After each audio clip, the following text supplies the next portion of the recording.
Olá, bom dia. Eu sou a Taine Araújo e este é mais um podcast do Página 1.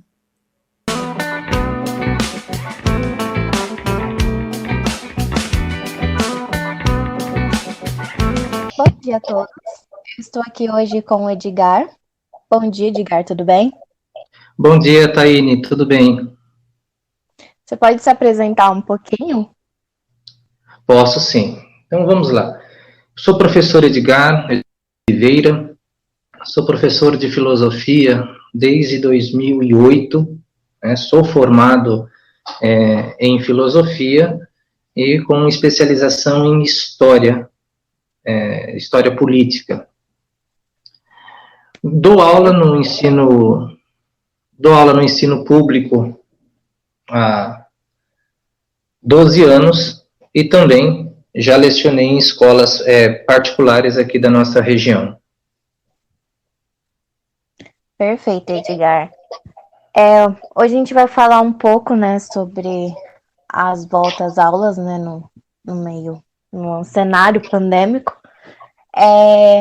E eu queria saber um pouco sobre se existe, esse lado bom de voltar para as aulas, no meio de uma pandemia. Como que é para você, assim? Não existe, no meu ponto de vista, não existe um lado bom à volta às aulas nesse cenário pandêmico. Sabemos de todas as dificuldades que os nossos alunos estão enfrentando por conta de não estarem no presencial com a gente na escola, porém, existem inúmeros fatores que acabam dificultando essa aprendizagem em casa, sabemos disso. Muitos alunos, por exemplo, eles não conseguem gerenciar o próprio tempo. Né? Existe uma falta de, nós constatamos isso, que existe uma falta de concentração no meio, porque os afazeres da família, querendo ou não, eles continuam ali. E o aluno precisa de uma concentração, ele precisa de um tempo, ele precisa de um espaço reservado para estudar, e nós sabemos, pela nossa situação social no país, que nem todos têm essas garantias, né, dentro de casa. Então, voltar às aulas presenciais nesse cenário pandêmico é, no mínimo, absurdo. Mesmo que nós estamos constatando aí milhões de pessoas que são infectadas e milhares de vidas que são ceifadas diariamente. Contar que o trajeto do aluno da casa à escola seja feito a pé ou de transporte público, isso aumentaria demais a circulação e ajudaria na propagação do vírus. E na escola, nós temos que ser sinceros, não há garantia de um distanciamento social. Embora existam os protocolos aí que falem de higienização, de aferimento de temperatura, de distanciamento social, mas nós temos que convir que nós estamos numa cultura de contato, principalmente entre os jovens, e sem contar as crianças, que a todo leva as mãos à boca, quer dividir o lanchinho com a criança, com outro amiguinho, era o nosso normal dentro das escolas. E sem contar que nas escolas, falta uma infraestrutura de coisas básicas, né? Voltar seria um risco tremendo à educação. Uhum. Como foi, assim, a sua reação ao saber que alguns profissionais iriam ter que voltar para a escola, mesmo sem ter tomado a vacina? Você ficou preocupado? Olha, a reação foi de pavor, pois eles anunciaram um retorno no pior momento da pandemia. No meu caso, em particular, o medo ele é redobrado. Somos uma família de professores, minha esposa e eu, e nós temos duas crianças que estão em idade escolar, uma de 6 anos que está no primeiro ano e um outro de 11 anos que está no 5º ano. O que está no 5º ano tem um agravante, que ele é portador de diabetes tipo 1, diabetes mellitus. Então, nós passamos ali todo o período da pandemia trancados em casa, saindo somente para fazer mercado e farmácia. E quando voltou, e eu também sou do grupo de risco por conta da hipertensão, e quando minha esposa se viu em ter que ir à escola, esse início de ano, o medo e a insegurança foram constantes dentro de casa. Profissionais, como profissional da educação, nós sabemos como que é a escola em sua realidade. E para você, qual foi a maior dificuldade em adaptação que você teve nas aulas remotas? Bom, a maior dificuldade que eu encontrei foi exatamente o engajamento com as novas ferramentas tecnológicas, pois somos de uma geração anterior ao boom tecnológico.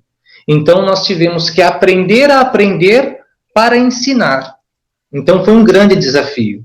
Era o novo nos causa um certo espanto, nos causa um certo medo, porque nós não sabemos o que o novo vai proporcionar.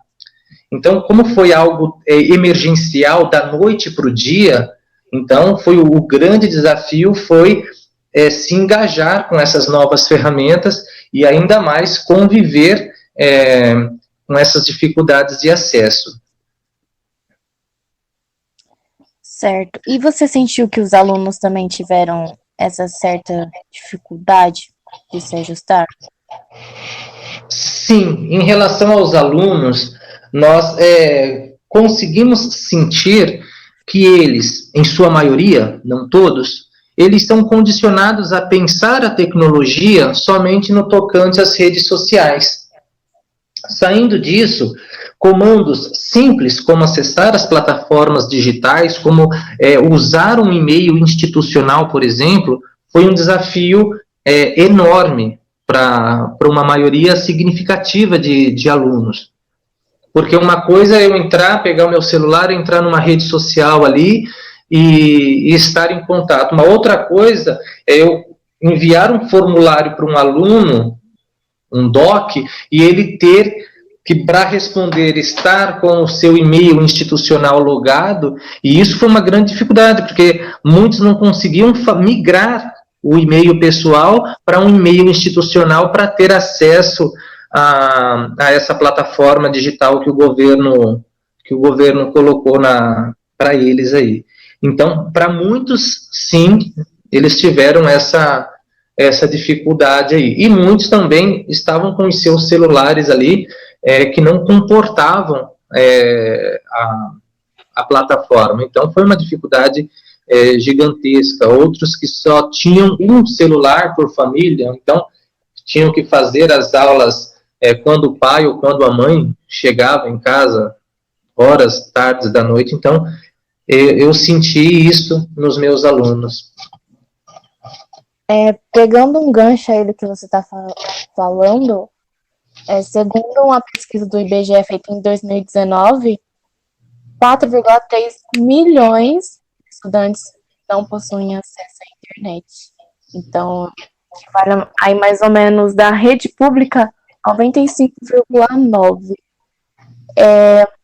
Você sentiu muito isso na onde você trabalha? Que muitos alunos deixaram de estudar, mas não assim, esperei meu pai chegar, mas realmente pararam o ensino. Sim, nós percebemos que a falta de acesso, ela foi um fator predominante para uma evasão escolar. Nós, principalmente no ensino médio, antes desse cenário pandêmico, já existia uma evasão escolar muito acentuada em relação aos jovens de ensino médio. Com a chegada da pandemia, né, e esses alunos têm o acesso adequado ou mínimo, esses alunos ficaram à própria sorte. Então, o que acontece? É óbvio ali que o aluno ele não tem acesso, encontra uma dificuldade, ele vai se evadir. é a nossa preocupação com a volta, é exatamente isso. É esse número de jovens que não vão conseguir concluir o ensino médio. É triste, mas é a situação atual que nós estamos passando. A gente também já sabe que antes, né, com as aulas presenciais, muitos alunos já não iam para a escola e agora piorou mais, como você falou. O que você acha que poderia ser feito para que esse cenário mudasse, tanto em relação ao ensino presencial quanto agora com as aulas remotas? Perfeito. O ensino remoto, ele foi uma opção encontrada aí para sanar a falta de aulas presenciais, não só nas escolas públicas, mas também nas escolas privadas, e isso se estendeu às universidades. Ainda que seja uma solução interessante para aproximar alunos e professores, o ensino à distância, ele coloca um alerta muito grave sobre a desigualdade de acesso a tecnologias de comunicação e informação. E com muita probabilidade mesmo, essa falta de acesso, ela vai aprofundar o abismo social da educação em nosso país, infelizmente. Sabemos que esse ensino remoto, ele não é um discurso novo da educação informatizada, né? É um discurso que já vem sendo preparado desde após a Segunda Guerra Mundial, que nas décadas de 1980 também que se tornou um discurso mais forte, mas aqui, atualmente, se provou que precisamos muito mais do que se pensa para esse tipo de ensino, justamente porque não temos esse acesso igualitário para todos. Uhum. Esse realmente é um dos maiores problemas no Brasil. Você acha que talvez isso mude? Eu não sei, né? Eu não acredito muito que talvez tenha uma mudança aí na desigualdade social do Brasil, em questão também aos alunos de rede pública e particular. Mas você acha que talvez isso vai haver mudança? A mudança, eu acredito que ela aconteça, né? De qual forma, eu não sei, né? Mas uma coisa é certa: o ensino não será mais o mesmo. Daqui em diante, o ensino ele vai ter que ser pensado e mediado por diferentes tecnologias. E essas diferentes tecnologias, com certeza, ela vai se integrar de vez ao ensino presencial. Devemos estar preparados para isso? Devemos. Estamos preparados para isso? Não. Porque falta uma política pública, falta um investimento maciço na educação, seja na educação básica, seja na educação superior. Nós vemos o desmonte da educação que governos estaduais e governo federal vem fazendo em relação à educação. Não se investe na educação porque ela não dá retorno imediato. Então é mais fácil eu sucatear, aí eu coloco o problema no professor, às vezes eu coloco o problema no aluno, mas a grande verdade é, o país que investe na educação, que tem a educação como um fundamento, como fundamento principal, nós percebemos que eles estão caminhando. Mas no Brasil, infelizmente, educação sempre ficou em segundo plano, ou seja, falta um investimento, falta vontade dos nossos governantes para que isso aconteça. E quais, assim, são as suas expectativas para esse momento? Assim, se você tem alguma, assim.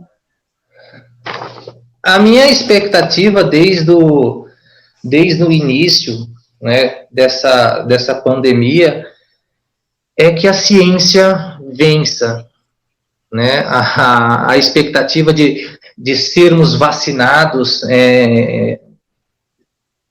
para voltarmos com segurança. A expectativa é de um mundo melhor, de um mundo mais consciente, de um mundo mais solidário, por que não? Nós percebemos uma grande solidariedade de pessoas que partilhavam o pouco que tinham. Então, uma frase sempre me marcou muito, né? Que partilhar não é dar o que sobra, mas é dar o que o outro precisa. E nós vivenciamos isso na pele, né? Nós percebemos aí que as pessoas, elas estavam morrendo de fome, e o que fazer? Então, o pouco que eu tenho não é o que sobra, mas o pouco que eu tenho eu posso partilhar. E isso nós percebemos em famílias muito simples. Olha o exemplo lindíssimo que nós vemos nas comunidades, né? Que a comunidade se mobilizou, então tem a entrega da quentinha, tem a entrega de um macarrão, tem a entrega... Ou seja, a expectativa é que cada vez mais essa pandemia ela nos ensine a sermos mais solidários, a olhar para o outro não como um número, mas olhar para o outro e ver no outro a nossa própria identidade, a nossa própria dignidade humana ali. Isso que é a expectativa que eu tenho, que eu converso com a minha esposa, que eu converso com os meus amigos, de que daqui para frente tenhamos mais um olhar para o outro, um olhar solidário, um olhar autêntico, um olhar compassivo. Perfeito. Então acho que é isso. Você gostaria de falar mais alguma coisa? Você acha que ficou faltando alguma coisa? Pode falar. Ok, eu acredito bastante, Taine, que essa pandemia que ninguém esperava e que a ciência deu uma aula para nós, e também a ciência escancarou que é só por meio do conhecimento que nós vamos sair desse emaranhado de problemas, que é por meio do conhecimento que nós vamos transformar esse mundo que chamamos de Mãe Terra, nossa casa, num lugar melhor. Chega de ganância de grandes empresários, chega de um olhar egoísta de governantes. Nós percebemos que o mundo não é só o Brasil, o mundo somos todos. Então eu dependo dessa cadeia, eu dependo do outro para subsistir. E que sejamos vacinados é a nossa única condição necessária. Uma vacinação em massa para proteger vidas, para que outros filhos não chorem a falta do pai, para que o pai não chore a falta do filho nesse mundo caótico. Tá bom? Tá bom. Muito obrigada, Edgar, pela sua presença, pela sua disposição de participar aí com a gente. Eu que agradeço.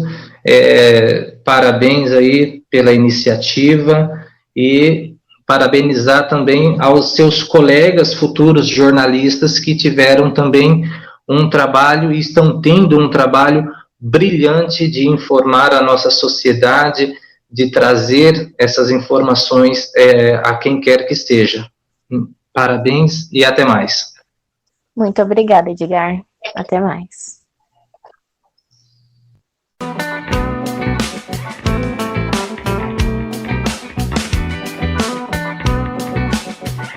E esse foi mais um podcast do Página 1, com Taine Araújo e Gabriela Barratti.